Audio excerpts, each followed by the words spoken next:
Bismillahirrahmanirrahim. Elhamdulillahi Rabbil alamin. Wassalatu wassalamu ala rasulina al-amin. Muhammedin sallallahu ta'ala alayhi wa sallam. Wa ala alihi wa sahbihi ajma'in. Wa man tabi'ahum bi ihsanin ila yawmiddin. Falëndërime dhe lavdërime gjithmonë qofshin për Allahun xhalla shanuhu. Salavatet, selamet, përshëndetjet tona qofshin mbi të dërguarin ton Muhammedin alayhi salatu wassalam, familjen e tij, mbi gjithë shokët e tij të ndershëm dhe mbi mbar ata që ndjekin rrugën e tij deri në ditën e gjykimit. Vëllezër dhe motra të nderuara, dëgjues dhe shikues të respektuar, ju përshëndesim me përshëndetjen islame. Es-Selamu alejkum wa rahmetullahi ta'ala wa barakatuhu. Duke e dëshiruar me juve sonte në këtë natë çaste të këndshme dhe me shpresë se gjithë ne do të përfitojmë me mjekun dhe me hoxhën i cili është në studio. Me neve sonte në studio janë doktor Sadri HULAJ, mjek dhe në të njëjtën kohë drejtor në repartin e emergjencës së Spitalit në Prizrenit. Mirë se keni ardhur doktor.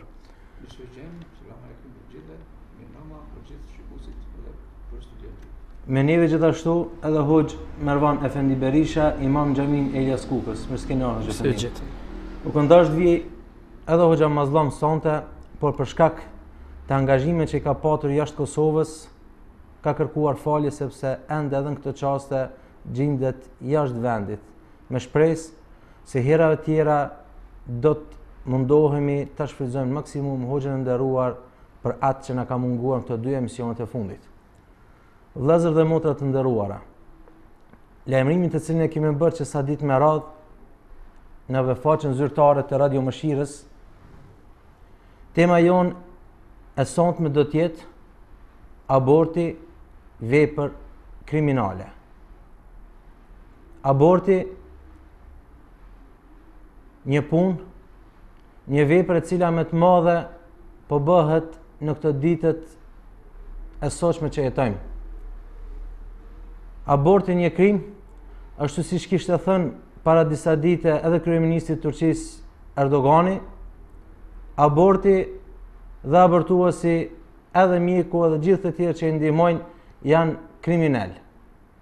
Prandaj, me shpresë që të përfitojmë dhe ta kuptojmë më shumë këtë temë të sotshme, të cilët me padurim presin shumë dëgjues dhe shikues që do ta shikojnë edhe nëpërmjet videos son, ku sonte gjithashtu jemi të lidhur drejt për drejt edhe me disa radio të tjera këtu në Kosovë edhe jashtë Kosovën e Mërgat. Allahu xhalla shani ju shpërbleft për durimin, për sabrin që ta keni, me shpresë se do të përfitojmë shumë e shumë edhe prej mjekut, edhe prej hoxhës së nderuar. Doktor Sadri, shumë ndoshta në ditët e sotshme flasin për abortin. Dikush e din si çështje pra çka është aborti, mirë po ka dhe të tjerë që ndoshta e din si problem, mirë po definicionin, ose thënë më mirë, thelbin e saj nuk ja dim. Kishte qenë mirë që në fillim t'ja japim hakun, t'ja japim një definicion abortit, çka është aborti pra sipas mjekësisë dhe sipas rregullave tjera. Përshëndetje për juve hoxha Faruk, përshëndetje për studion tuaj, përshëndetje për hoxhën Mervan, përshëndetje për të gjithë dëgjuesit dhe shikuesit tanë. Falenderoj edhe Zotin Xheleshanu dhe juve të gjithëve që keni pasur një besim të ne dhe në keni ftuar në studio të nderuar, dhe unë do të mundohem normal me atë potencial profesional që kam, me sinqeritetin tim dhe me edukimin tim, domethënë të deritashëm, që të gjithë juve t'ju arsjetoj besimin që keni dhënë për mua, paraprakisht të ju normal që më njihni më mirë, por të informojmë edhe ata që na dëgjojnë dhe ata që na shikojnë se kjo problematike e abortit, ose në gjuhën shqipe kemi dështimi i shtatzanisë. Dështimi i shtatzanisë, unë nuk jam ndoshta mjek më kompetent se ata që për çdo ditë punojnë me këtë veprimtari në trajtimin e abortit, por megjithatë edhe unë si një mjek me profesion, me përvojë të gjatë, mund t'i flas ato që i kam parë, domethënë nga këndvështrimi im, i kam prek ose i kam punuar, ose kam marrë pjesën e punën ekipore, edhe normal se shpresojmë që mund të përcjellim disa përvoja tona. Normal nuk mund ta sharojmë këtë ndoshta me terme mjekësore kështu me radhë, por në gjuhën e popullit, në gjuhën që gjithë ata që na ndëgjojnë mos të zhgënjehen që sadokudo të përfitojnë një përvojë më tepër, sigurisht edhe ne kur dëgjojmë dikën të fitojmë një përvojë më tepër. Aborti në gjuhën domethënë profesionale ose dështimi në gjuhën shqipe, që kemi normal gjuha jon ka edhe sinonime të ndryshme, është domethënë një ndërprerje e një rrjedhe normale.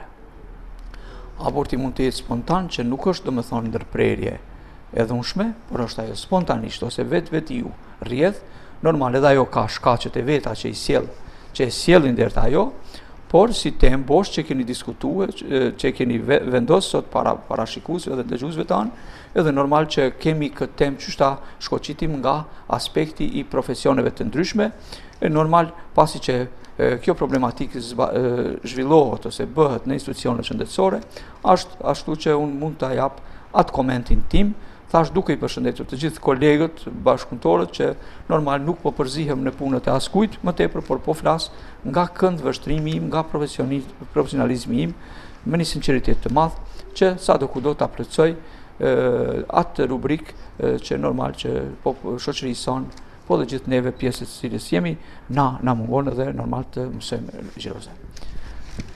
Hoxha Marwan, sipas fesë islame, a konsiderohet aborti vrasje, vepër kriminale? Ç'të thot Islami për abortin? Bismillahirrahmanirrahim. Alhamdulillah. Wassalatu wassalamu ala man la nabiyya ba'da. Amma ba'd. I falenderojmë Hoxha Faruk, gjithashtu edhe doktorin e nderuar, që nuk pritoj të na bashkohet në temën e sondit, një temë kjo e cila me të vërtet duhet, si dukuri po flasim, duhet na shqetësoj të gjithëve, në veçanti, domethënë neve si pari e popullit, qoftë në ato që i prim në aspektet fetare apo në aspektet tjera të jetës sonë. Pra këto kemi fjalën edhe për mjek, kemi fjalën edhe për sociolog e tjera. Një shqetësim ky që duhet ta bartim, pra po them gjithë, jo vetëm neve që jemi këtij rangu, domethënë me këto detyra që kemi, po edhe në instanca apo deri në institucione më të larta. Pse po e them këtë? Për arsye se në përteme kemi sot aborti si krim. Do të thotë më shumë në këtë do të nalim se sa abortet që ndodhin spontane nga smujet ndryshme apo ato. Do të thotë ai abort që bëhet me qëllim. Domethënë për arsye të ndryshme të cilat neve po i dëgjojnë që njerëzit i bajnë. Do të thotë duhet të shkojmë deri në ato si përgjithësi ta marrim të themi neve kombëtare. Ku të gjithë duhet të bëhemi aktor të asaj që ta ndalim një krim të shekullit, jo vetëm të 21, por atë shekullit që e lan. Se për ndryshën e se shohim statistikat ndryshme, vetëm vitin do të thotë 88, këto arrita ta lexoj unë po them, diku 50 milion aborte janë bë, domethënë brenda një viti. Që do të thotë krimi më i madh, jo vetëm po folim për shekullin e kaluar, por edhe këtë shekull bëhet zakonisht në ata njerëz apo ato shpirta që janë të pafuqishëm ta mbrojnë veten e tyre. Shifrat më të reja tregojnë edhe më keq, që do të thotë se kalojnë edhe qindra milion abortime në vit. Që do të thotë se ne krimi më i madh tash për tash botë që bëhet në këta shpirta që janë të pafuqishëm ta mbrojnë veten. Po ne gjithmonë duhet të flasim spari shpirtit tonë. Në gjuhën e popullit shpesh e dëgjojmë të flasim dërgjegjes. Po para se të flasim dërgjegjes, të flasim shpirtit tonë, i cili shpirt nesër do të ringjallet pas vdekjes, do të ringjallet para krijuesit dhe do të përgjigjet për gjitha veprat e tij. Çka ka bën në këtë botë? E ky shpirt mos jetë i ngarkuar nesër para krijuesit, duhet ta di shumë mirë se një gjë e tillë konsiderohet krim në Islam. Pra aborti i cili bëhet nga friga, se apo nga turpi se po I lind vajzë e pikërisht për në këtë rast bëhen domethënë krimet më të mëdha, po flasim për vendin tonë, nuk po dalim më të tjerë, sepse me drejtohemi me gjuhën shqip dhe drejtohemi popullit tonë. Po kthej ignorancë e kohës pejgamberit alayhis salatu wassalam, do shta. Që do të thotë se ky krim nuk është që nuk ka ekzistuar, është shpik spari tash. Jo, kjo edhe pejgamberi alayhis salatu wassalam ku ka ardhur ka gjetë një gjë të tillë ku njerëzit edhe në atë kohë nga turpi se mos vajzat po I bëjnë po ja sjellin një turp në shtëpinë e tyre, pra pandershmërinë, kurvninë e këto, I ka çu dete ajo që ata fëmijët I vorrosin edhe për zgjalli. Sepse nuk I kanë pas këto kushte, këto mjete tash, cilat kanë arrin që domethënë fëmin ta vrejnë në bark se çfarë është mashkull apo femër dhe pa dritën ta largojnë pi jetës. Jo, do thotë ata nuk kanë pas këto kushte, por pasi që e kanë pa dritën dhe e kanë vrejtë se nuk është ajo çka po dëshirojnë ata, po mashkulli e kanë marrë dhe e kanë vorrosur për zgjalli. E rastim domethënë më të mirë që tregon se ky krim ka qenë prezant edhe tek arabët. Është rasti Omerit radhiyallahu anhu ku një ditë po qëndronte me shokët e tij ulur edhe filloi të çaj. Po në njëjtën kohë mandej pianist po çesh. Edhe shokët e vetë e pani than, Omer çka pate? Çajte, mandej fillove të çesh. Edhe tha po më kujtohen disa gjëra në ignorancë, para islamit, xahiliet. Tha mlindi vajzë. Edhe nga ajo tha që smusha ta abasha se turp të arab konsideronte, e mora tha dhe po e vorrosi. Gjatë vorrimit tha ajo vajzë kish vret një ekrën time pa gdhe. Tha dhe filloi po ma hek tha me dorë. Tha dhon e vorrosa nuk po ta mshir tja kurse jetën. Tha po çaj para ditë. E pse po çesh? Tha po çeshi se në xahiliet I bënim zotnat putat prej ëmbëlsinave. I skulpturonim ata ashtu me ëmbëlsina, tha pishim dhe kur umtoheshim filleshim t'i hajshim ata. Zotnat e tyre. Do thotë çante për një krim që ka bën një kohë që tregon kjo se kjo ka qenë. Po me ardhen e Islamit njerëzit e vrejtën këtë krim, u vetdijesuan dhe e pan atë përgjegjësi të madhe që do të thotë të vrasësh dikun dhe çka do të thotë të vrasësh para Allahu xhallashanuhu. Allahu xhallashanuhu në shumë ajete kuranore na tërheq vrejtën neve duke na thonë kështu, edhe atë me kërcënimin më të madh që na ka bërë për një krim tillë nëse e bëjmë neve.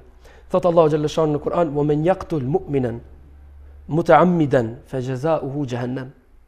Dhe ai I cili e mbyt një musliman qëllimisht, pra që është këtu qëllimisht, ne po flasim për një abort që bëhet me qëllim. Fajaza'uhu jahannam. Çka është problemi I tina? Dëshkimi I tij është xhehenami. Khalidan fiha, që do të jetë aty përgjithmonë. Wa ghadiba Allahu alayhi, dhe hidhrimi I Allahu xhalla shanuhu është mbi ta. Wa la'ana, dhe ka mallkuar atë Allahu xhalla shanuhu. Wa a'adda lahu 'adhaban alima, dhe ka përgatitur për ta një dënim të madh. Këto janë disa pika të cilat Allahu xhalla shanuhu na kërcënohet neve. Xhehenem, aty do të jemi përgjithmonë. Hidhrimi I Allahu xhalla shanuhu, mallkimi I tij dhe dënimi I madh. Për një krim të tillë neve që e bëjmë. Mandej Allahu xhalla shanuhu dhe shumë ajete të tjera neve, të cilat nuk kemi kohë domethënë të përmendim sepse na merr shumë kohë, po drejtohemi, kthehemi te mësuesi I këtij ummeti pejgamberi alayhi salatu wassalam, si ajo kujdes për njeriu, pasi që ta sheh dritën, po edhe para se ta sheh dritën. Pejgamberi alayhi salatu wassalam na thot neve kështu: "Kullu dhanbin asa Allahu an yaghfira illa ar-rajula yamutu kafiran." Çdo gjuna që bën njeriu në këtë botë, ka shpresë që Allahu xhaleshan t'ia fal. Vetëm se me vdeksi kafir, jo musliman. Ose thot: "Aw ar-rajul yaqtul mu'minan muta'ammidan", ose një njeri që e myt një musliman me qëllim. Pra që I thojmë një vrasje me paragjykim. Mandej, thot pejgamberi alayhi salatu wassalam: "Qatlul mu'mini a'zamu 'inda Allahi min zawali ad-dunya." Ta vrasësh një musliman është më e madhe tek Allahu xhalla shanuhu se sa shkatrimi I kësaj bote, zhdukja e kësaj bote. Mandej hadithe tjera të pejgamberit alayhi salatu wassalam, të shumta të cilat neve na flasin mbi krimin, e që brenda kësaj hyn domethënë edhe aborti. Këtu do të shohim se pjesëtarë të gjunahit janë gjithë ata, për ati që ka fillu me mendu, pra nëse është nana apo baba, deri te ai që ekzekuton, pra mjeku, deri te ai që i ndihmon edhe me fjalë, që i thotë, jo, veproje, bën se nuk ka të keqe kur gjan. Pra me këto ajete neve gjithmonë i drejtohemi besimtarëve, do thotë muslimanëve. Kurani është i muslimanëve. Nëse neve pretendojmë se i besojmë atina, këto janë mësimet e Kuranit dhe kështu konsiderohet edhe aborti sikurse çdo vrasje tjetër që bëhet. Dëgjojmë shpesh herë se abortet janë të lloj-llojshme. Cilat janë llojet kryesore të aborteve që bëhen ditët e sotshme, të cilat i kanë emërtuar mjekësia me ato emërtimet e tyre të veçanta? Po, ju përgëzoj edhe një herë, thash, me vërtet një temë boshte, një temë që normal edhe unë po mësoj prej të dhënave kuranore, që po i komenton Hoxha dhe ju të bashku. Shpresoj se edhe neve edhe shkenca e mjekësisë është shkencë në veti, por normal shkencat kur i mbledhin ato vlerat shkencore të kësaj bote, apo edhe i argumentojnë, domethënë, normal ato bëhen edhe më të fuqishme, edhe normal njihemi edhe më tepër. Thash ndarja e dështimeve, kisha me thonë, të shtatzanisë ose ndërprerjes së shtatzanisë, një jetë që ka them që ka fillu, edhe po ndërprehet në mënyrë spontane, ajo është me thonë spontanisht dhe ka faktorët e vetë. Faktorët e vetë, faktorët e dështimit spontan janë çrregullimet shëndetësore të nënës, çrregullimet si që janë anomalit ose të metat e lindura ose të fituara, inflamacionet e ndryshme, smujet e ndryshme, lëndimet që mund të ndodhin qoftë në aksidente, qoftë me rrëzime kështu me radhë, ku vjen deri te komprimimi ose shtypja e frytit, edhe normal ai fryt nuk është në gjendje domethënë të mbijetoj në mitrën e nanës. Domethënë këto janë disa prej tyre, edhe thash edhe një herë unë kërkoj thash falje të gjithë dëgjuesve dhe shikuesve të juaj, nuk flas ndoshta në emër ginekologëve, po flas në emrin tim personal, edhe normal mundohem, po me atë problematik, me sa jemi ballafaquar, normal literatura është e hapur për gjithë neve, po edhe përvoja praktike me cilat pak a shumë kemi kaluar për ato institucione.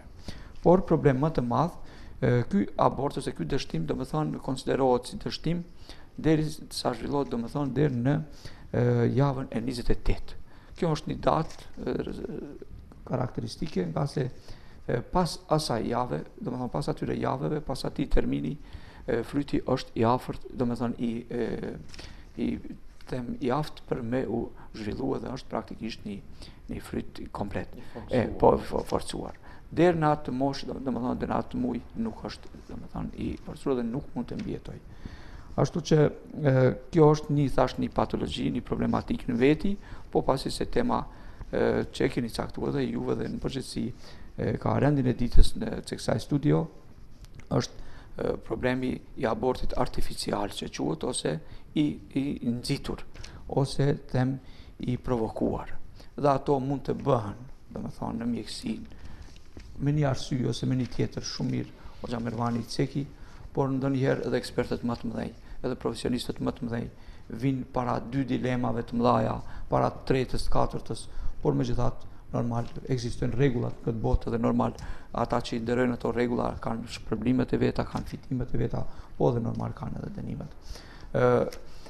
Shumtën e rasteve këto ndodhin te femrat e reja, te fëmijët adolescent, të ende të paformuar, edhe normal që me një situatë të tillë që pendohen pa ma vonë, prengosen për gabimet e bëra, por megjithatë këto bëhen për të, siç tha Hoxha Mervani, për të arsyetuar nderin e familjes ose nderin personal e kështu me radhë.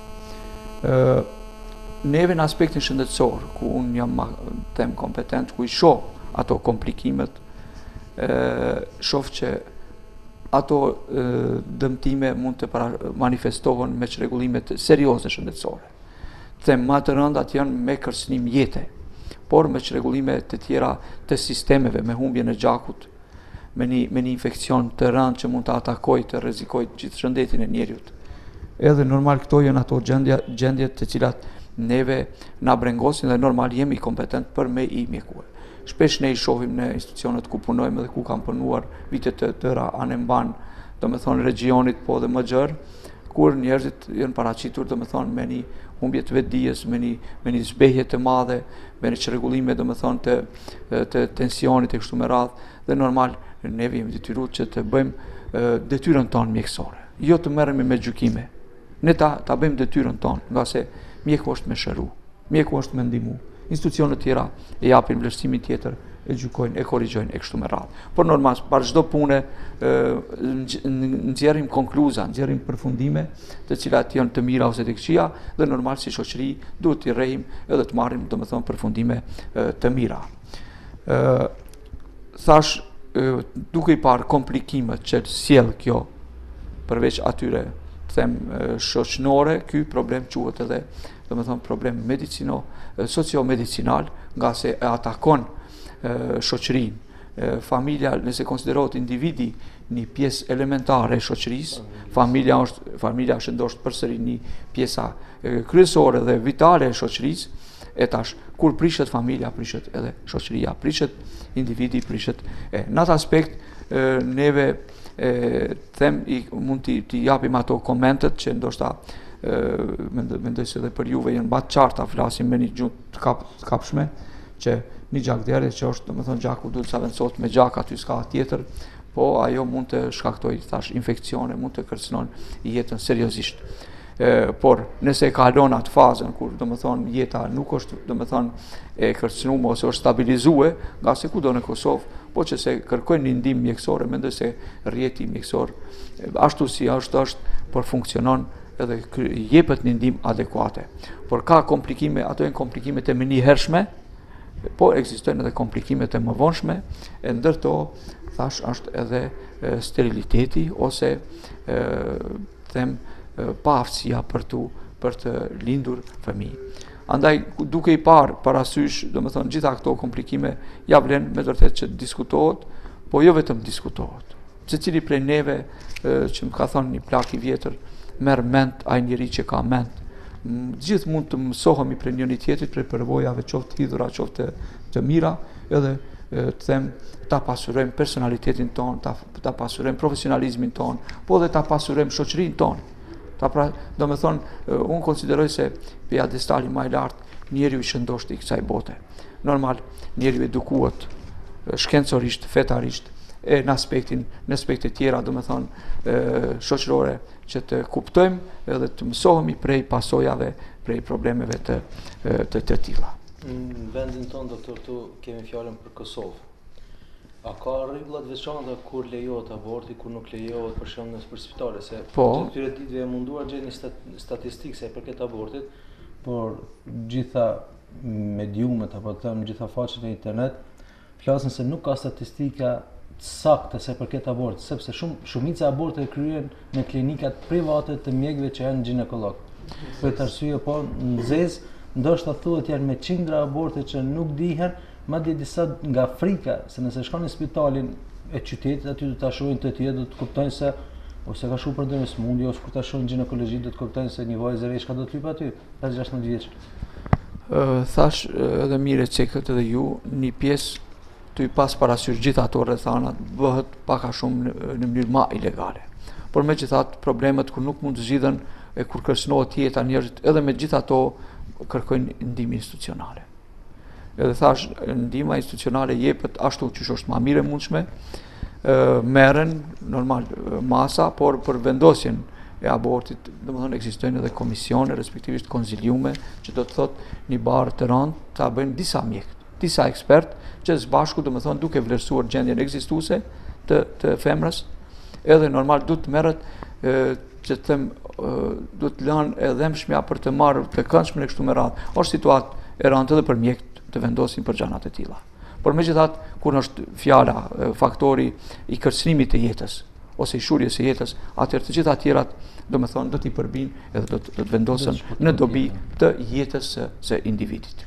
Për arsye të shumta që gjatë këtyre ditëve me të vërtetë kemi urrëmtuar në anën mjekësore edhe në anën fetare, kemi gjetë për arsye të abortit janë shtazani që rezultojnë për marrëdhënie jashtëmartësore. Një tjetër për shkaqe ose arsye të abortit janë edhe dhunimet që janë bërë jo të dëshiruara. shtatzanit pa dëshiruara apo pa planifikuara, edhe kjo ishte njëra për arsye më të madhe që po ndodh në vendin tonë. Pastaj për arsye shtatzanisë në moshën e re apo edhe në moshën e moshuar një grua detyrohet të abortoj, ose edhe tjetra në pritje të një gjinie, për gjinin mashkullore, kur shkon të mjeku, shes në aparat se është femër, atëherë edhe kjo është një arsye tjetër. Pra, shohim se arsyet se shkaqet e abortit nuk është vetëm një, po janë shumëta. Të disa numra do. Shumë mirë cekat, unë ju falenderoj që qaq bukur I keni rendit ato, edhe nuk do të thotë që mund ta mohoj ndonjë konstatim që tha edhe Hoxha Mervani, por këtu është që eksperti bie me një pozitë shumë të pakëndshme, me një pozitë shumë të keqe. Që thatë ju ka ndodhur që nuk është fajtor. Edhe mos ta mohojmë, se për atë arsye duhet për të vlerësuar situatën mirë, duhet ta njohim më mirë. Edhe bien situata të tilla të cilat nuk njollosin gjithkend, nuk thënë rregulla qoftë mjekësore, qoftë njerëzore, qoftë fetare, domethënë nuk thënë, nga se ka ndodhur diçka në mënyrë të dhëmshme që thatë në mënyrë kështu e kështu me radhë. Por nga të gjitha këto qëllimi jonë është qysh na si shoqëri njerëzore, si shoqëri them edukuar që pretendojmë të ngrisim ashtu profesionalizmin ton, edukimin e qytetarëve, nga se çdo e keqe kudo që ndodh në çdo pjesë të popullit është pjesë e keqe edhe për neve. Kudo që është po arrihet një sukses I mirë, është një ndjenjë kënaqësie për gjithë neve. Këtu është ajo që neve të bëjmë, qysh të dalim prej këtyre gjërave, normal nuk mund të zgjidhim këto problemet, unë ju kështu me radhë. Këto problemet duhet të zgjidhen në mënyrë institucionale. S'po them që nuk po zgjidhen. Secili me mënyrat e veta. Por ja shohim që mujm ende më mirë. Qysh më mirë? Duke u kuptuar më tepër, duke qëndruar pranë njëri tjetrit, duke u sqaruar më tepër. Unë kam ditë diçka më tepër për juve, po diçka me takimin tjetër kam mësuar edhe diçka më tepër. Andaj këtë problem mendoj se është detyrë e institucioneve adekuate, po edhe qytetarëve në tërësi të mësohen qysh më herë, qysh në bankat shkollore të kenë një edukim them mos tham seksual, por një edukim qytetar, një edukim fetar, një edukim, domethënë çdo gjë edukim që është për njerëz, nuk po polarizohemi në këtë anë ose në këtë anë tjetër. Ne jemi njerëz saj bote, kemi ardhur në këtë botë pa dëshirën tonë. Edhe normal duhet të punojmë me vepra të mira, duhet të mbështetemi në veprat edhe në programet e mira.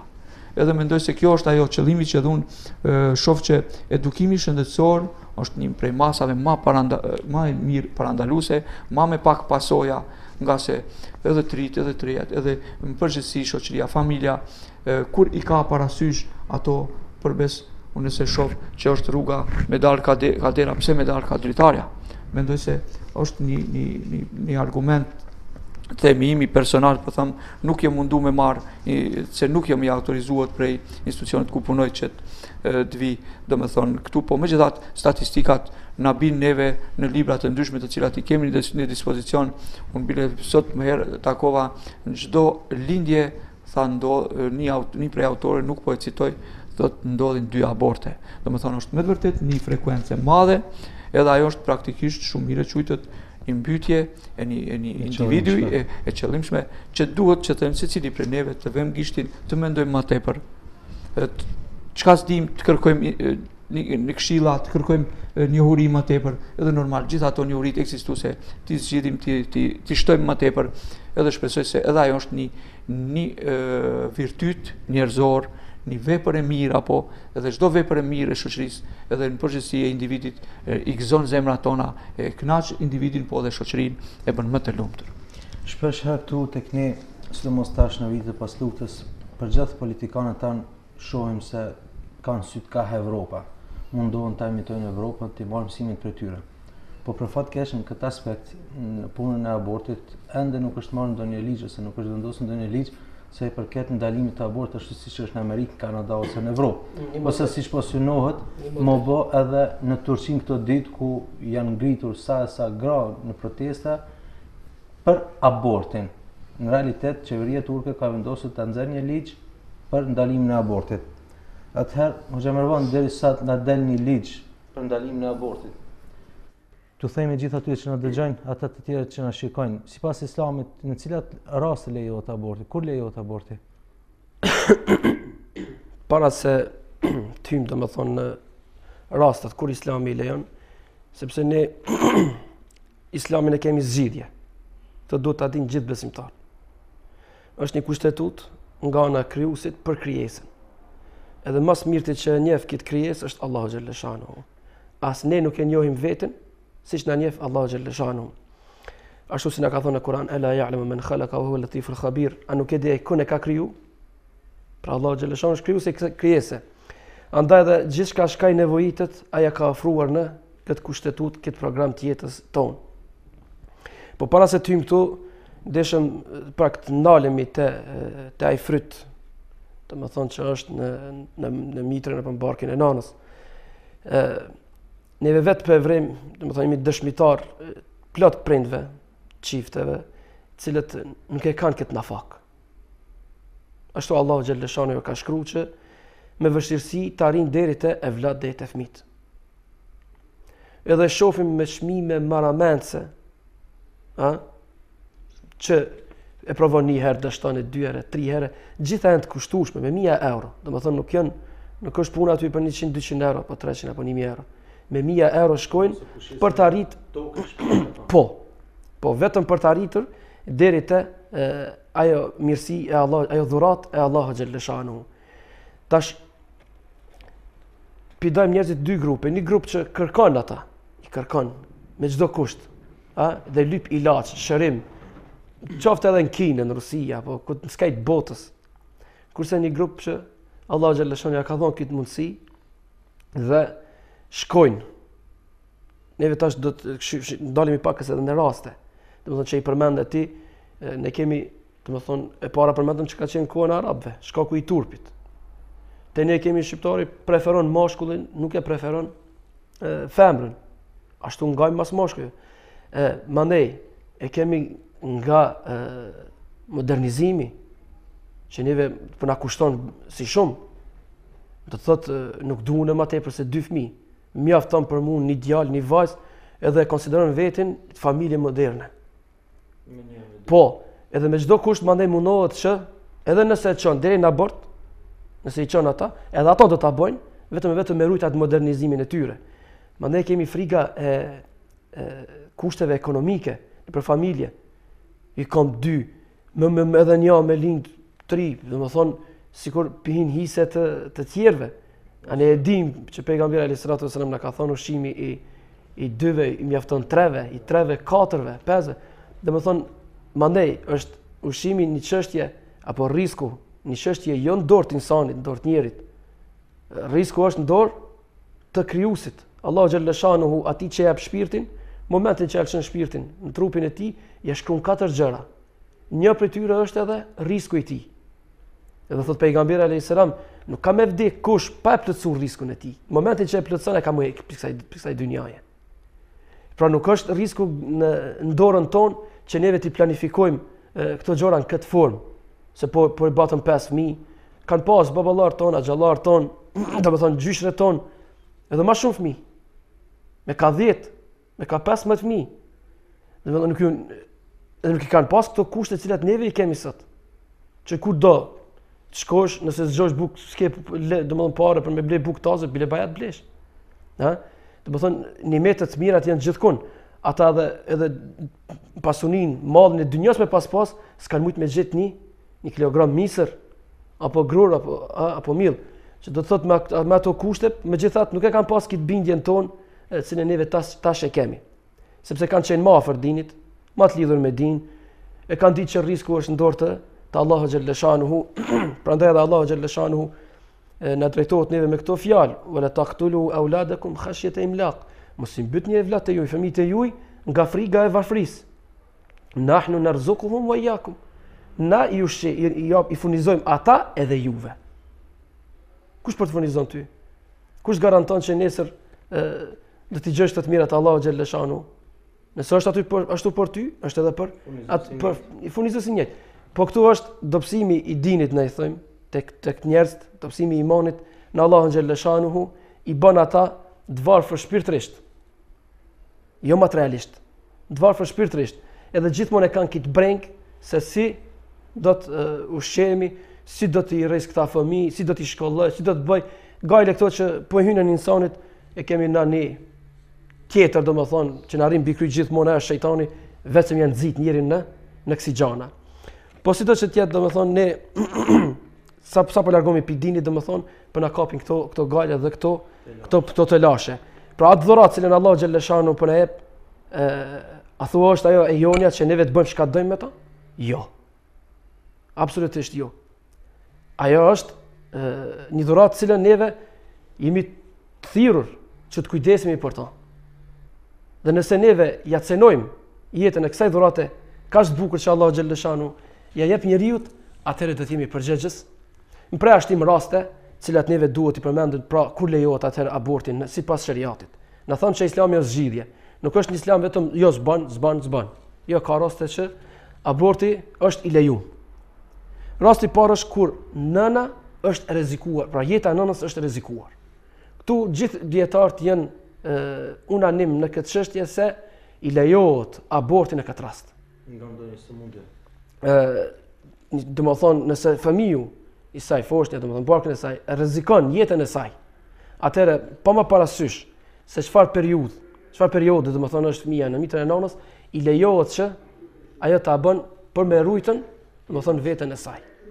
Pra kjo është e para. E dyta është kur fëmia është i deformuar dhe atë duhet gjithmonë ta kem parasysh sipas dietarëve brenda 40 ditëve. Nëse zbulohet dhe vërtetohet se ajo foshnjë domethënë nuk përmirësohet, nuk shërohet, atëherë brenda kësaj periudhe domethënë lejohet me abortu. Pas kësaj, pa parasysh se fëmia është i deformuar apo çka, dhe me çfarë meta është, nuk lejohet. Sepse neve konsiderojmë mandej si njeri të kompletuar. Pse thonë dietar, pas 4 ditëve i jepet, domethënë shpirti, e atëherë konsiderohet njeri komplet. E atëherë nuk lejohet, domethënë të bëjmë pa parasysh se çfarë deformimi ka. Dhe e treta është që është një debat i madh mes dietarëve, lejohet apo nuk lejohet, janë dhunimet. Domethënë shtatzania nga dhunimet. Që shumë dietarë kanë konsideruar një dëm që i shkaktohet femrës. Domethënë dëm pa dëshirën e saj që e shoqëron gjatë gjithë jetës. Domethënë turpi, sepse shoqëritë, sidomos ato muslimane, një gjatë tillë domethënë nuk e pranojmë. Nëse ai fëmijë për shembull del në jetë, ajo do ta mban çdo herë, secili që e sheh është produkti i një dhunimi, domethënë pa dëshiruar të saj, është një mundim për femrën e cili domethënë një dëm që e përcjell gjatë gjithë jetës. Po edhe këtu dietarët janë dy grupe, duhet kemi shumë kujdes, por unë kam shku ka ajo që janë mendimet e të dietarët që ta hekin këtë, domethënë lejohet këtë rast abortimi me qëllim që ajo femër mos të vumë gjatë jetës së saj. Po edhe këtu kushtohet që brenda domethënë 40 ditëve formimit të foshnjës të bëhet. Nëse ka përcjell 40 ditësh, atëherë konsiderohet fëmijë, domethënë i kompletuar, një njeri i kompletuar, dhe nuk lejohet që në ato momente domethënë të bëhet, përndryshe konsiderohet krim. Nëse ka bërë ai kriminal një krim tillë, ne e bëjmë edhe një krim tjetër, duke larguar një njeri nga i cili veç është kompletuar, domethënë bark nënës, dhe konsiderohet më njeri, pra me shpirt e me trup. Për të kthyer sërish në studion e Radio Mëshirës këtu nga qyteti i lashtë i Prizrenit me Hoxhen dhe me mjekun Dr. Sabri.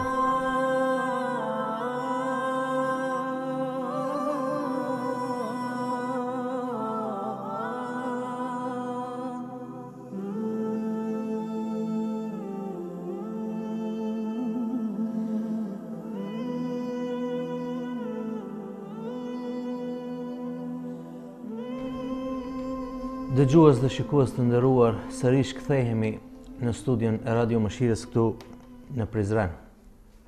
Përmendëm më herët, edhe doktori përmendi disa statistika, siç ishin ato këtu në vendin tonë, një lindje në anën tjetër, në anën kundër 2 aborte. Sipas disa statistikave në Shtetet Bashkuara të Amerikës, gjatë vitit kryen 1,5 milion deri në 2 milion aborte tek fëmijët e moshës prej 12 deri në moshën 17 vjeçare. Atëherë, Çka mund të themi këtyre doktorëve, këtyre mjekëve, të cilët në urdhat bazike të praktikës mjekësore gjithmonë i kanë mos dëmto. Respektoj jetën njerëzore. Çfarë respektimi të jetës njerëzore bën këta mjekë të ginekolog, duke i mbytur me kaq miliona njerëz? A thua respektojnë jetën njerëzore apo respektojnë xhepin e vet? Prandaj doktor, me të vërtet është mjeruese atë që shohim edhe në vendin tonë. Më shumë ka ginekolog ndoshta në qytetin tonë për fat keq, të cilët punojnë edhe deri në orët e vonat të mbrëmjes, se gjatë natës janë raste të veçanta ku vinë femrat e veçanta për të bërë aborte. Është mjeruese pra ata njerëz dhe ato gra kur të shohin se po hyjnë në këtë shtëpi. Ju si mjek që jeni dhe shef i reportit emergjencë spitalin e Prizrenit, me çka ballafaqoheni gjatë punës në vendin e punës tuaj, më shumti sa i përket edhe disa prej praktikave tuaja me abortin? Po, plotësisht po pajtohem me disa me konstatimet tuaja, normal se cila përvojë ndryshe përjetohet, ndryshe merret, domethënë dëgjohet prej tjetrit. Përvojat tona janë që shpesh rastet kur vinë them me një abort kërcënues, ose domethënë neve në vendin tonë të punës kemi lloj-lloj patologjitë e lloj-llojshme. Por normal pasi se tema është e tillë që normal kemi pasur edhe rastet e tilla. Neve nuk kemi bërë zgjidhjen definitive, por megjithatë ne kemi bërë përkrahjen e jetës, respektivisht për përkrahjen e individit, e pacientit. Edhe shumë mirë, po m'vjen mirë që po i citoni disa fjalë cilat kanë rreth të forta dhe në mjeksi. Thuhet një fjalë latine, ndoshta nuk është e tepër të përmendi, unë e kam përmendur edhe në vende të ndryshme, thuhet një fjalë që ka një qëndrim të fuqishëm, primum non nocere, së pari mos dëmto. Së dyti, secundum non plus nocere, së dyti mos dëmto ma shumë. Ashtu që të punue normal që njerëzit kanë mundësi edhe të bëjnë gabime. Por megjithatë, secili ekspert, secili me përvojën e vet shumë vjeçare, thashë edhe në fillim që ballafaqohet me dy probleme, cilën të vepron në mënyrë më adekuate. Ndonjëherë janë kërkesat e tilla, ndonjëherë neve po thomi shoh rastet e tilla që kur vinë jo me këto them nuk kemi hyrë, nuk kam mujt me marrë ndonjë anamnezë më të sukt, por megjithatë kam pa që kanë qenë të zbet, kanë qenë me çrregullime, domethënë të ritmit ose me ulje të tensionit, me një anemi ose me një pagjaksi që normal që është dashur që të reanimohet, që të jepet ndihma sa më konkrete. Por edhe një rast tjetër më kujtohet gjatë shkurjes në Hoxhe, kur kolegu tjetër, mjeku i një ekipi tjetër, jo të Kosovës, jashtë Kosovës, kërkoi ndihmën time për një grua e cila kishte abortuar. Normal aty mos të hyjmë në problematikën pse qysh, se nuk ka qenë ajo e imja, unë jam mundu që të ofroj ndihmën adekuate dhe normal që edhe në ato vende po ndodhin këto ndodhi. Nga se ata që kanë nevojë, që me thonë duhet t'i ofrohet ajo ndihmë sa më parë është e mundshme. Ne atë rast patëm dërguar së bashku me kolegun se normal ndonjëherë puna duhet të bashkohet, po jo vetëm ndonjëherë, po shumtën e rasteve, nga se për të shpëtuar një jetë është nevojshme një ekip, është nevojshme një ekspert më tepër, edhe që të bëhet një ndihmë më konkrete. Andaj që këto ishin ato përvojat e mia, thash të vogla, por megjithatë mund të ndërlidhem si mjek që kam një përvojë të madhe, normal me lamite ndryshme, por pasi që ishte kjo temë, unë mundova ato përshtypjet e mia pa atakue, domethënë pa tregu përvojat e të tjerëve të cilët normal kanë që tregue, e shpresoj se ndonjëherë prej emisioneve të juaja do të vijë, respektivisht do të ftoni edhe ndonjëri prej mjekëve të tjerë që kanë përvojë më tepër, që normal kishte me qenë kënaqësi edhe për shikuesit edhe respektivisht dëgjuesit tuaj, po dhe për neve të gjithë që të fitojmë përvoja, respektivisht kemi informata më tepër, nga se njerëz të informuar janë edhe njerëz të dijshëm. Nga ato që mësojmë, edhe nga psimet, edhe nga sukseset, përfitojmë të gjithë, edhe normal mund ta transformojmë, domethënë problemat ekzistuese ti transformojmë dhe ti bëjmë suksese, jo them barë e shoqërisë. Doktor, në librat e mjekësisë shohim se edhe Hipokrati në veprat e tij flet shumë për abortin. Ai vendosmërisht ka qenë kundër dështimit qëllimisht të nxitur. Gjithashtu shohim se edhe Aristoteli flet për dështimin, madje një gjë të tillë kishin bërë edhe romakët. Përndryshe Kisha Katolike konsideron se aborti edhe në fazën më të hershme është mbytje dhe se shprehimisht e ndalonte pra edhe Kisha Katolike. Mirë po, një gjë më çuditshme që na vjen kur shohim betimin e Hipokratit. Ndër të tjera betohet nxënësi para Hipokratit që ka mbaruar shkollën e medicinës se nuk do t'i jep mjete për dështim asnjë femre. Në realitet, këta mjekët e sodit për interesa tyre personale ndoshta punojnë 24 orë për të kryer krime me qindra krime, duke e harruar betimin të cilin e kanë bërë kur e kanë marrë detyrën e tyre zyrtare.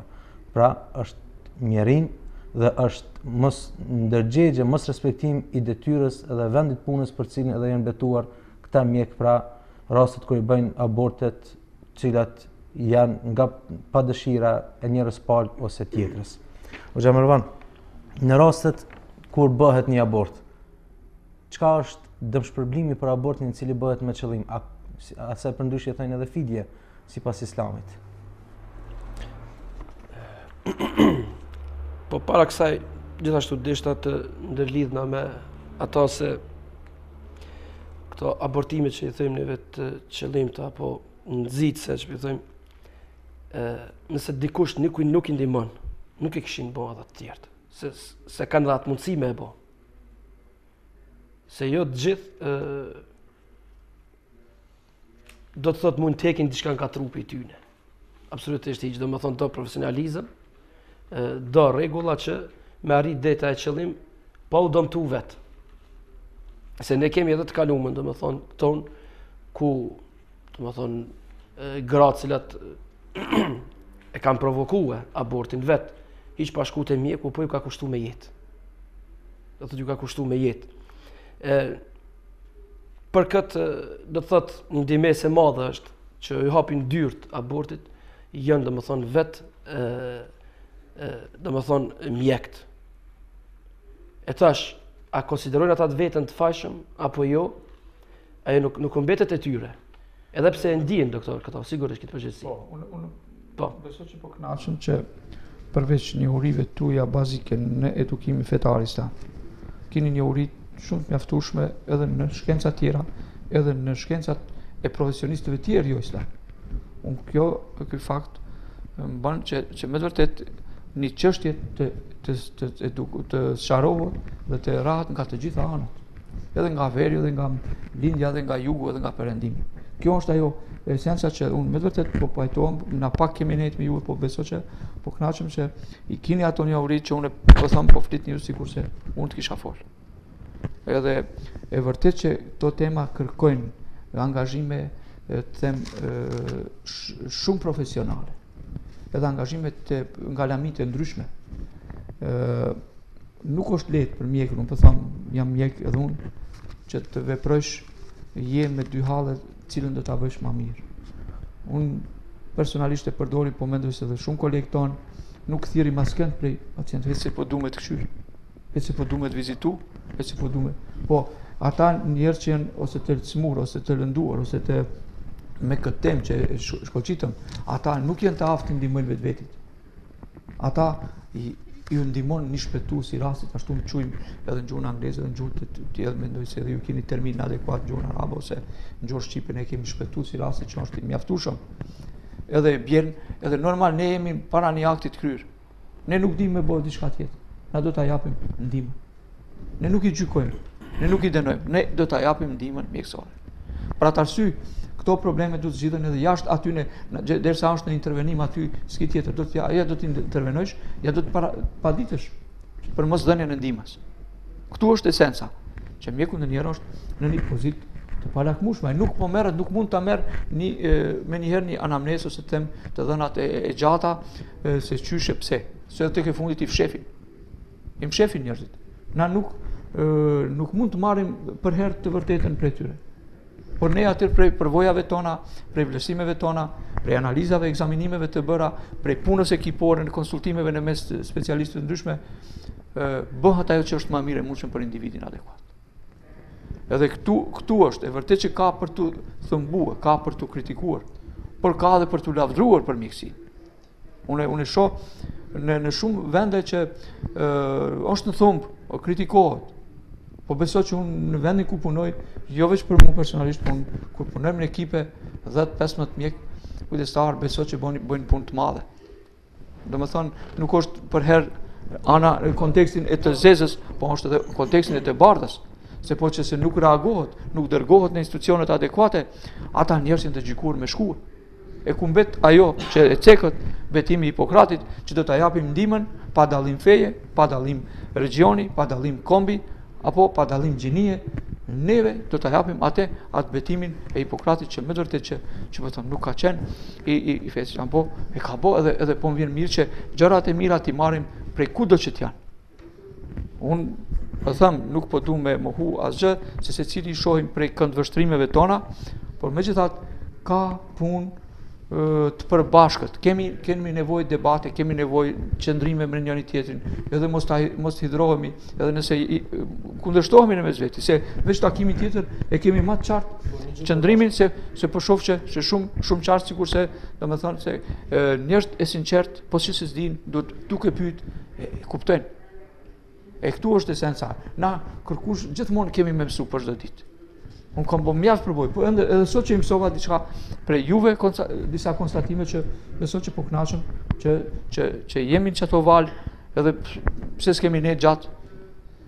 Duhet të mbohen, por normal edhe duhet po që mos të humbet, se ka vend për kritika, po ka edhe vend për lavdata. Për qëllimi i njësh doktor të ato aborte që bën me qëllim dhe që i njeh. Ashtu është. Edhe e vërtet, unë s'po them, nuk kam bë asnjëherë, nuk kam marr pjesë në ato gjëra, po megjithatë po mundohem të kuptohem me shokët me cilët punojmë, e rrim, që ata ndoshta janë me halle të ndryshme, nga se kërkojnë me një mënyrë, hallexhia kërkon një ndihmë, edhe normal për një çrregullim shëndetësor nuk shkon në institucion tjetër, me një fabrikë ose me një shitore, po shkon me aty ku bëhet. Këto janë gjëra shoqënisë që po duhet një vlerësim, po edhe një punë e përbashkët, se thotë ajo fjala, ma mirë me pengue se me shërue. Edhe këtu ishte ajo porosia ime, ç'është edukohemi të gjithë jemi qytetarë, edhe të përmirësojmë imazhin që normal duke u mbështetur në shtyllat e stabile, shtyllat e edukimit apo fetar, islam, edhe të tjera shkenca eksakte të cilat normal i kemi në dispozicion. Po doktor, sigurisht edhe dëgjuesit ndoshta nuk e kanë keq kuptuar këtë bisedën tonë, se po i bjerë se kur përgjithsojmë neve mjekët, domethënë absolutisht, kemi mjek të ndershëm, alhamdulillah, specialist, ekspert domethënë në drejtimin e tyre, edhe shqyr Zotit që janë, se Zoti e kalon smujën, po e kalon edhe ilaçin, po kalon edhe sebepin, atë ndërmjetësin mes smujës edhe ilaçit. Ai është doktori. Padyshim domethënë, edhe punë e tyre është, do thotë, tepër falënderuese. Kemi për qëllim ato raste ku njëve i përmendën 3 domethënë janë.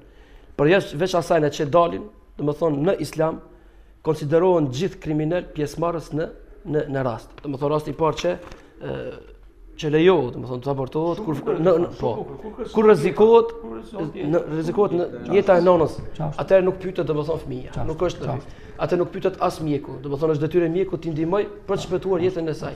Edhe kjo konsiderohet punë e ndershme. Domethënë kjo një, e dyta kjo kur fëmia është i deformuar. Domethënë perfekt sikur me qenë mjek i thonë shumë bukur ajo, po çfarë do po kënaqem që e bjer domethënë punën deri te mundimi i nonës për të kujdesur për të ardhmen e tij e gjitha këtu. Edhe për shoqërinë i bjer një ngarkesë, edhe për shtetin bjer një ngarkesë. Sa më shumë të smur, sa më shumë invalida, sa më shumë harxime. Edhe fundit ke domethënë ajo është atzani pa dyshumë, domethënë nga dhunimet që bëhen, që është një mundim për nonën. Për jashtim kësaj, domethënë kur na vijnë rastet domethënë me lëndime, që i përmendëm më herët, e ato të padëshirueme. Ajo është detyrë e shejtë e doktorit, edhe për ato ka shpërblimin që shpëton jetën e nonës, edhe domethënë në këto e kemi. Por nuk po përjashtojmë neve. Domethënë gjithashtu që edhe këtë krim po bashkëpunojnë. Domethënë kjo është, sepse neve jo vetëm këtu, gjithkund shoqëritë botërore kemi. Unë bile në ato shka kom lexuar prej librave, në Shtetet e Bashkuara të Amerikës janë hapur ginekologji në për shkolla për aborte të nxënësave që bajnë, domethënë që kanë mbetur shtatzone për shkolla. Domethënë janë hapur klinika për këtë qëllim. Që do të thotë kjo neve mos shkojmë mas një shoqërie që kanë dështuar në shumë vlera. Degeneruar. Po, degenerume. Një prej asaj që e parandalon këto, se nëse për shembull e zom një fëmijë apo një vajzë, sado që të jetë adoleshente, kur ajo e di se ka mjek, ka dëgju, se mund të ta aborton. Domethënë i paraprin kësaj të keqe. Nuk e ndalon. Domethënë kjo është, po kur e di se është vështirë, pasi që ti je shtatzan. Vështirë ta largosh ato. Atëherë domethënë është një pengesë për to që të shkon nga ajo faqezillok. Domethënë na këtu nga kjo e kemi, edhe pse detyra e mjekut është ta shpëton, po jo domethënë duke mbyt dikun tjetër. Sepse neve kemi një rast, domethënë një nane kur shkon te doktoresha dhe i thot e kam fëmin 1 vjeç, edhe ka me të prap shtatzon, du ta largoj. Jo thot pse ato se ti rrezikosh vetin. Pse me e ka ato, tha pe marrin pe mysim këto. Jo thash me myt këto, po tha është njëjtë. Do thot neve këto du ta shikojmë. Do këto aspektet që ta vetëdjesojmë edhe popullin se deshta të ndalim edhe me një pikë. Ajo që më shumë të ju takon juve. Tash ti lloj pyetje po ta bëj. Momentet kur abortohen, domethënë. Aq më tepër pas, domethënë, formimit të frytit. E sidomos kur po vrehet, se disa veç po fillojnë, domethënë, të shkojnë në atë aspekt, a është mashkull apo femër. Ai kur vrehet mashkull apo femër, domethënë është formuar më fryti fëmia aty. A ndjen dhimbje në ato momente kur i shkputën, se në nga ajo kemi parë, kemi lexuar, do thotë ai heket cop, pjesë. Domethënë nuk del komplet, si lindja apo diçka. Shumë me nostalgji dhe shumë me emocione, se po them, po të gjithë të mendojmë ashtu, ose të gjithë të kuptohemi, po jo të kuptohemi edhe të vim të japim edhe hapësirë dhe kohë njëri tjetrit, që të shohim që megjithatë kemi emocione të njëjta. Që megjithatë kemi bindje të njëjta. Edhe këto janë me vërtet janë ashtu siç po thoni, por tregova që ndonjëherë je në pozitë mos me shumë me zgjedh. Je hyn, domethënë du ta kryen një detyrë kështu ose kështu. Me thash, na gjithë po edukohemi, gjithë po mësojmë për çdo ditë të reja. Po megjithatë, me pas tema intensive, nëse në njëjtën rrugë kalojmë të gjithë, besoj që do të jemi më të kuptueshëm. Po nëse ti ke kaluar një rrugë tjetër, unë një rrugë tjetër, atëherë pak më vështirë. Këto janë tema me të vërtet që janë të prekshme. Kush ka bektesh është le ta merr vesh, kush ka zemër edhe ndin atë dhembjen. E vërtet që ato janë situata të tilla të cilat duhet njerëz të jenë të njerëzor, të kuptojnë me veprit e kanë ndjenja njerëzore. Edhe shumit ka thonë zgjedhjen që kjo është e lejuar sikur në semafor, që kjo është ngjyra gjelbër të lejon e kështu me radhë. Por them për shoqërinë tonë ende ka sfida, kemi me pas sfida, ka pas, kemi edhe do të kemi, por esenca është që gjithmonë të prim punëve të mira.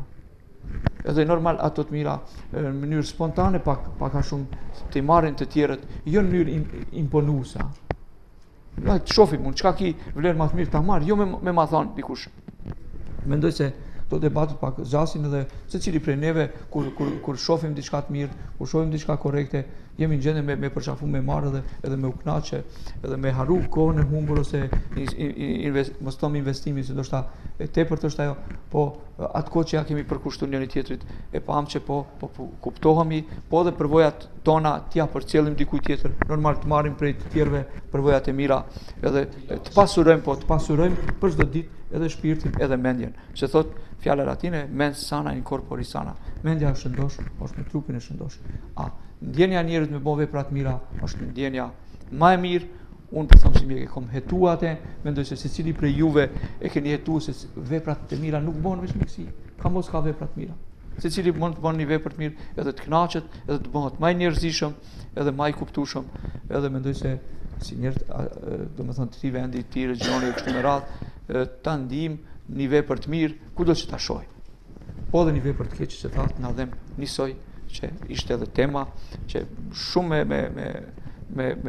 me lanë dhe me informata adekuate, të gjithanshme nga gjithë globi, që me thonë toksor, i kemi shtjetur. Më gjëmëron në pika shkurta do shpërblimin për atë që aborton edhe planifikimi i familjes. A lejohet planifikimi e cilat janë kushtet dhe rastet e planifikimit? Padyshim se në Islam, si çdo krim edhe ky krim domethënë nuk kalon pa asgjë. Pra janë rregulla të cilat i ka vendosur Islami për secilin. Dhe kjo është një e mirë e madhe e Islamit, i cili kujdeset për njeriun jo vetëm pasi të sheh jetën, po edhe para se ta sheh jetën. Sepse ne kemi prej qëllimeve të ardhes këtij, domethënë këtij shariati islam, ti mbroj 5 gjëra. Një prej tyre është edhe shpirti, pra dini, shpirti, pasuria, nderi e tjera. Një prej tyre pra është edhe mbrojtja e jetës së njeriut. E tash kjo dhurata Allahu xhaleshanuhu që ka dhënë ai, a thua kalon kështu, ta cenon çdo njëri dhe pa kur gjë hiç? Jo, absolutisht. Përveç asaj që përmendëm në fillim, asaj që e bën një vrasje, një krim, domethënë të qëllimshme, ndëshkimi i tij është xhehenemi, aty do të jetë përgjithmonë, do të jetë Allahu xhaleshanuhu i hidhur me to dhe është i mallkuar dhe për to ka një dënim të madh. Përveç asaj që e pret, domethënë botën tjetër, a thuan këtë botë domethënë kalon pa asgjë, le të jesin gjëra domethënë vetëm atje ti presim dhe të marrin atë që kanë merituar njerëzit. Jo. Islami është ka ligje për këtë botë edhe për botën tjetër. Edhe ajo çka në këtë rast, nëse dikush e cenon domethënë jetën e tina, një foshnjë në barkun e nanës, padyshim domethënë se me rregullat e Islamit ai fëmijë domethënë e ka edhe dëmshpërblimin. Ai dëmshpërblim domethënë caktohet sipas vendeve ku, sipas standardit dhe vendeve ku domethënë është bërë krim. Për ndryshe domethënë nuk shpëton pa ta.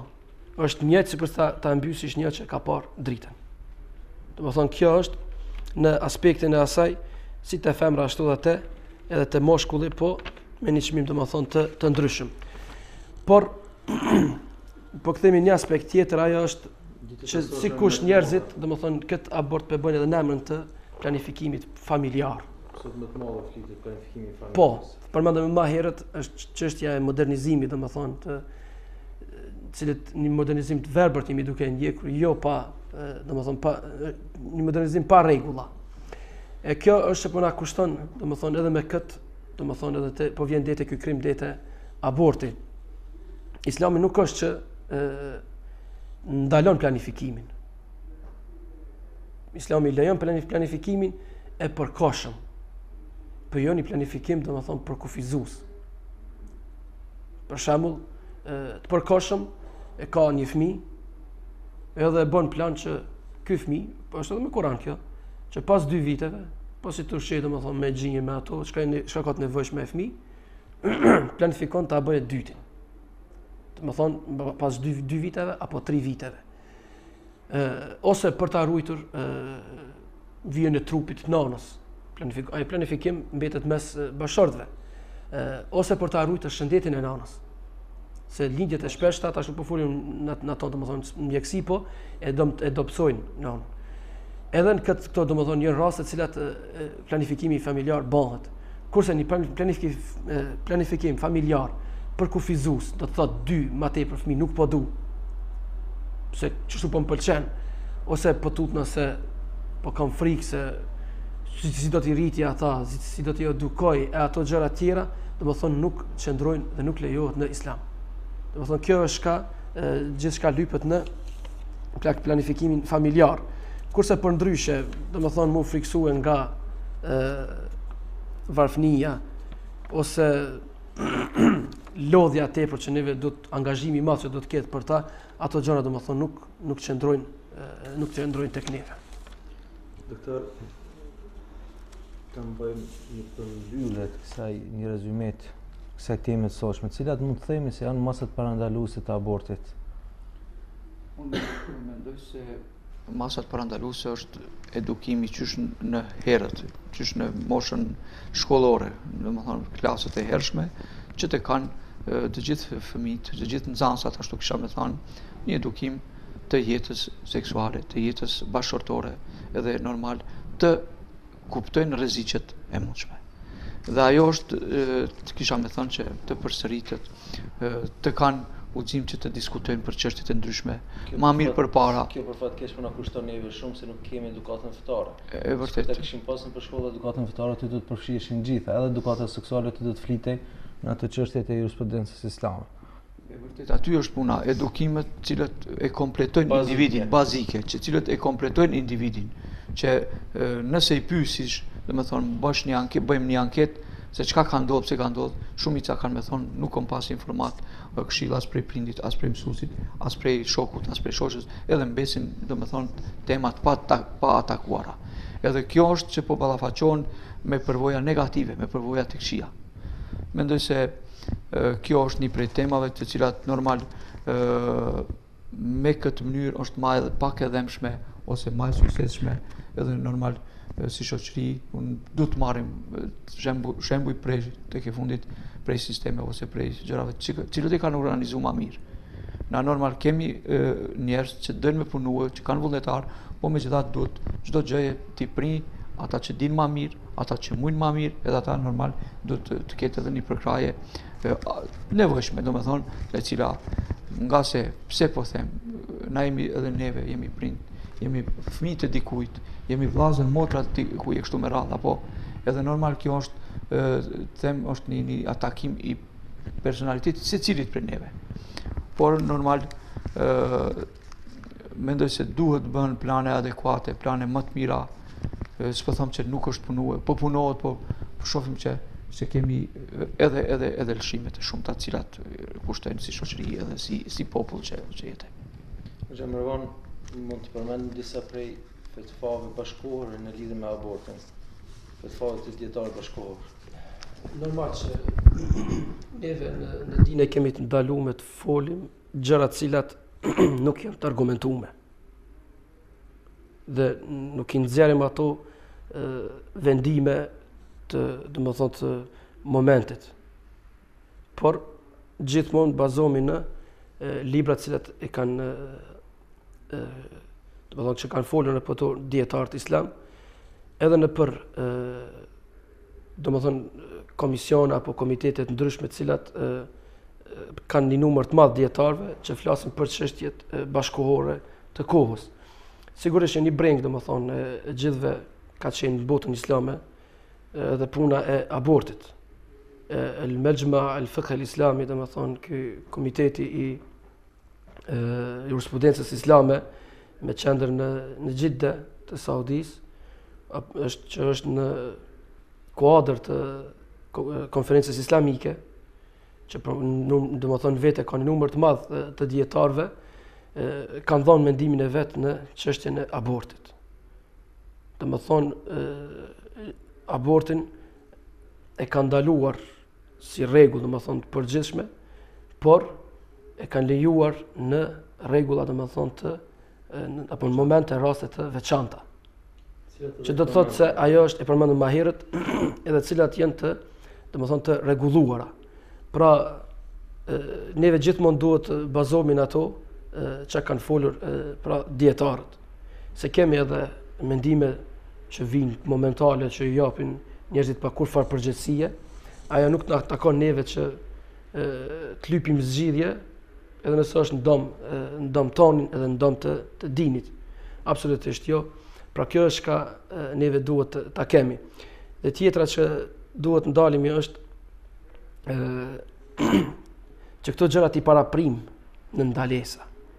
Domethënë mos lypim asaj zgjidhje kur na vijnë problemet. Pra është më mirë t'i dalim smundjes përpara se sa t'i gjejmë ilaç mrapa. Domethënë preventivat, ndalesat cilat e bën që mos mrim neve tek kjo e keqe. Këtu Islami është domethënë mënyra, metoda, forma më e mirë që njerëzit të mos binë kësi sprova. të mos bëjnë si katastrofa, të mos bëjnë këto krime. Për këtë ilaçin e kemi në Kur'an, i kemi ilaçin të pejgamberi alayhi salatu wassalam. Edhe formën më të mirë që ka zgjedhur pejgamberi alayhi salam që mos mrimte problemet, ka qenë këshilla, ka qenë edukimi. Prandaj neve shohim në kohën e Omerit radhiyallahu anhu një prej gjykatësve po jep dërheqje. Jo prej landëve të mëdha që ka pas, po s'ka land 3 vjet nuk i ka ardhur asnjë land. Jo pse s'ka pas probleme. Në një formë nuk ka pas, pa ato problemet pakta që kanë qenë, i kanë zgjidhur mes veti, s'kan shkuar rasti me shku te gjykatësi. Po jep dërheqje 3 vjet nuk ka punë, s'ka land. Ngritja e vedijes, domethënë masa ka qenë edukuar, në atë mas, sa që këto probleme domethënë i kanë zgjidh, i kanë zvoglu dhe i kanë zgjedhur nëse kanë ndodhur, i kanë zgjedhur mes veti. Që do të thotë kjo se forma më e mirë për të shëruar gjonat, pra për të penguar ato, për mos me arrit ato është puna çështja e edukimit. Kishte shkuar një djalosh te pejgamberi alayhi salatu wassalam dhe po i kërkon një gjë. Zinan, amoralitetin, kurvnin. Pi thot pejgamberit alayhi salam ma lejo. Pejgamberi alayhi salatu wassalam si mjek, si mësues i këtij umeti, kështu pe shëron. Kështu pe këshillon, pe mëson këtë djalosh. Edhe po ja kthen, po i thot, po, veç aja dëshiron këtë nënës tënde? Aja filloi të nxehet, tha, kur? Aja dëshiron, tha, motrës tënde? Kur? Edhe më shumë. Aja dëshiron hallës, tezës? Kur? Atër pejgamberi alayhi salam me mur dorën e tij të ndeshme e qitin gjoksin e tij, edhe i tha, o Zot, bënja të rejtur. Të rejtur këtë gjest. Këto çka po dëshiron. Edhe thot ky djalosh mandej, thot zinaja, moraliteti, thot ka qenë gjëja më e urrëtur për mua në jetën time. Secili prej nesh ta çet veten në pozitë. Domethënë këto që pejgamberi sa më ka thënë këtij djali, ti ndodh nënës tij, motrës, në tezës, hallës. A dëshiron? Jo. Po ato gra, ato vajza, janë motra, janë nana, janë halla, tezët dikujt. Domethënë kështu e ka bërë pejgamberi alayhi salatu wassalam këtë ilaç. Po kishte qenë gjithashtu edhe një nanë e mençur. Kishte shku me gjithë edukatën që e ka bërë vajzës vet. Vajza kishte shku si adoleshente, pi kërkon nënës vet, pi thot, "Mblet bëj çka du në jetën time. Dal me meshkuj, të bëj çka të bëj." Nëna kishte rënë hall. Qysh me hek tash këtë ves. Kjo që ka pjek në kryt të sajna. Atëherë fillon nëna vet ta këshillon këtë vajzë, po me një formë kret praktike. Edhe e merr këtë vajzë i thot, po vajza ime thot, bëne një gjest, thot, edhe ki me gjet ato, çapo kërkon ti. Thot, çka është ajo? Thot, dil, shko te dera e halifës, sundimtarit. Thot edhe kur fillon me dala jashtë, ti tha rrezojo. Bënu sikur po të bjerë të fikt. Edhe shkoja e vajzë aty, kur dul halifja, sundimtari kjo rrezu. Edhe u çu halifja, zdrypi pikalit e kapi këtë vajzë pe largon. Edhe kështu pi thot aty në jepi laçin çka ka ne. U kthy te shtëpia, kur gjo? Pi thot në vet, kur gjo supo? Jo thot, prap nesër shko. Edhe thot njëjtën punë bëne, rrezojo. Po ku e pa halifja, që u rrezu, njëta vajzë. U quaj veziri i halifës, ministri pe kap pe largon. Po qohet, po malar. Po qohet, po shkonte në vet, pe thot kur gjo supo? Po vjen dita e tretë. Pe thot njëjtë vepro çështu. U rrezu ajo, as halifja s'pe kap më ato. As veziri, domethënë ministri, po që ka për në ato rojet, të dera, edhe e largun. Pi thot në vet prap, kur gjo supo? Thot, jo, kime shku prap.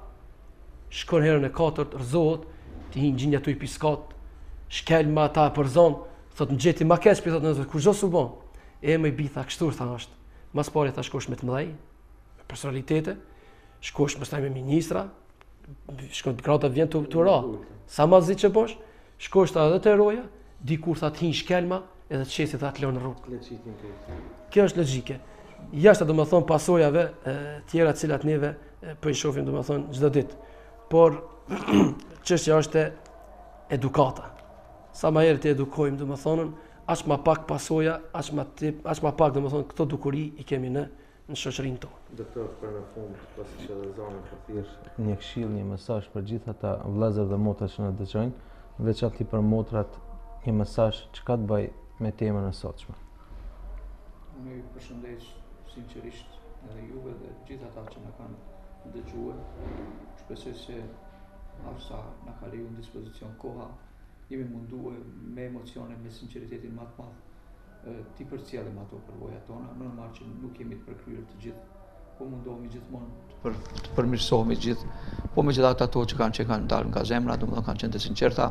Ne ju dëshirojmë shëndet, ju dëshirojmë që të kanë sukses, por të punojnë me ndërgjegje të lartë, me punë të sinqertë, të lexojnë, të punojnë, të nderojnë njerëzit, qytetarët dhe normal në rrugës së drejtë, dhe të gjithë do t'i shijojnë, domethënë, frytet e asaj korrektësie, e asaj edukate. Përshëndetje thash, me përshëndetjen islam, Es-Selamu alejkum për gjithë, edhe thash ju faleminderit edhe juve shtëpisë juaj për besimin e dhënë. Shpresoj se sa do pak, po them se kjo është ndoshta një temë që ja vlen, edhe inshallah takohemi edhe herave tjera. Inshallah unë shpresoj se edhe kolegët e tjerë do të gjenë kohë dhe do të vinë normal me përvojat e tyre, do t'ju përcjellin të gjithë atyre shikuesve dhe dëgjuesve të societit. Zoti ju shpërblefte edhe juve. Është më ruan gjithashtu edhe për ju që kishin pas dëshirë një këshill mesazh për gjithë ata që na dëgjojnë, veçanti për motrat tona, që ka të bëj mesazhi me temën e sotshme. Sigurisht neve që mesazhi do të jetë për mesazhi fundit i kësaj nate që kemi parasysh të mirat Allahu xhaleshano që na vijnë përpara e I largojmë ato. Çfarë të formë. Ta dim se aborti, presim ato 3 kushte që I përmendëm, është I ndaluar dhe është krim. Do të përgjigjesh për Allahu xhaleshano në mjet, sikur të mysesh një fëmijë të rritur. Do thonë kjo le të jetë edhe gjithmonë mos të harrojmë ata që neve për çdo punë tonë do të përgjigjemi para Allahu xhaleshano dhe mos t'i shohim gjërat me një sy vetëm kësaj bote, jo më tepër. Jo, absolutisht. Tjetra është ato që për motrat që për atë dëgjojnë të ruajnë fytyrën e familjes tyne, e të mos bëhen që thëmë gazi botës me këto gjëra që I bëjnë, përveç krimit që e bën, aja do të hedhë në gojë të njerëzve, po do të përgjigjet patyshim para Allahu xhaleshano. Dhe aja që në fund dua të them është përgjegjësi e të mëdhejve të kujdesen për të vegjëlit, për të rit. Neve fajin më të madh ja lëm prindve. Ato duhet ta dimë gjithë. Fajin më të madh ja lëm prindve, të cilët nuk I marrin të rit për dorë dhe t'i udhëzojnë, sepse I riu është I pa udhëzuar. Ai ka hapat e parë në jetën e tij dhe ai nuk di të zgjedh çka është e bardhë dhe çka është e zezë. Ati gjithë çka është e bardhë për ta.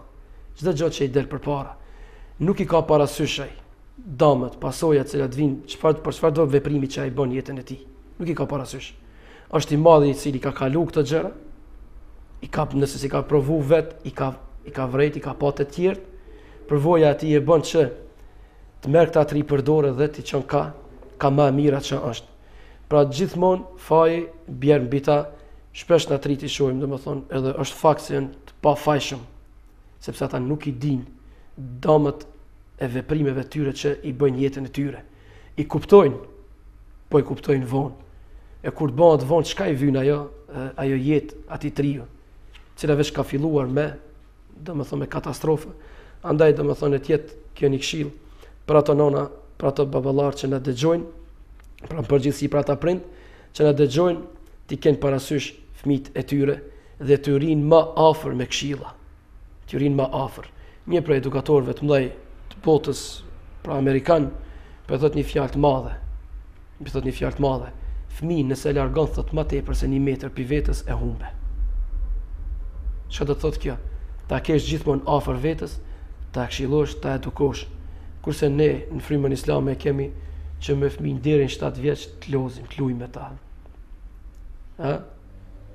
Kurse pas asaj ti mësojmë 7 e përpjet, kurse 16 e përpjet ti shoqërojmë. Që do të thotë atë çka e ke mësuar, ta shohësh apo e vën në praktik apo jo. Dhe nëse largon pi vetës, ja lëm shir tjerëve, rrymave dhe frymave të ndryshme në shoqërinë tonë, atëherë kemi domethënë të humbur ata. Vëllezër dhe motra të nderuara, në emrin tim personal, në emër të stafit të Radio Mëshira këtu nga Prizreni dhe në emër tuaj e falenderoj Dr. Sadrin për kohën që gjeti, për të ardhur për të përgjigjur për ftesën sonë për këtë temë. Ma mendja deri diku është shumë e qelluar dhe mjaft aktuale në të sotshme. Allahu xhaleshan shpërbleft doktor për mundin tuaj dhe për kontributin që dhat. Gjithashtu falenderojmë edhe Hoxhën Mervan për kohën e tij të çmuar, i cili gjeti dhe ndau me neve sonte. Pas një pauze të shkurtër kthehemi për të përgjigjur pyetjeve tuaja vëllezër dhe motra që kanë të bëjnë me temën e sotshme.